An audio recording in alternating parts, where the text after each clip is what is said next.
Pronaći posao u Hrvatskoj nije lako, a posebno je teško djeci bez odgovarajuće roditeljske skrbi koja su nakon 18. godine prepuštena sama sebi. U udruzi Otvorena medijska grupacija podučavali su ih sastavljanju životopisa i motivacijskog pisma te pripremali za razgovor za posao. Projekt su nazvali Korak bliže poslu. Među 30-ak polaznika edukativne radionice bila je i 20-godišnja Mirna. Nakon završene ekonomske škole vrijeme je za pronalazak posla. Od nekog moram početi. Ne mogu uvijek se skrivati iza nekog. Da se skrivanju bliži kraj svjestan je i 17-godišnji Ivan. Za godinu dana izlazi iz dječjeg doma. Teško je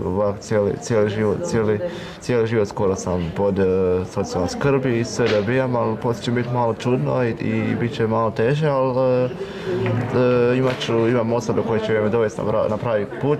Jedna od njih je i gospođa Marica iz Zavoda za zapošljavanje. Oni mene zovu teta Marica.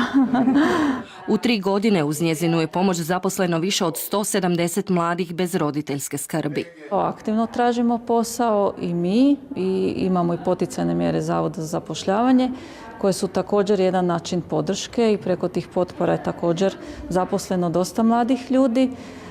Poslodavci su empatični. Pokazali su to i u razgovorima za posao. Da možete birati posao svojih snova, što bi to bilo? To bi bilo, ne znam, ili u nekom uredu bi sređivala papirologiju ili u trgovini prodavala. Gdje se vidiš kroz par godina? Volio bi, probati kod vas raditi, pa bi me zanimalo Proizvodnji. Da, proizvodnji. Ova radionica olakšava im ulazak na tržište rada.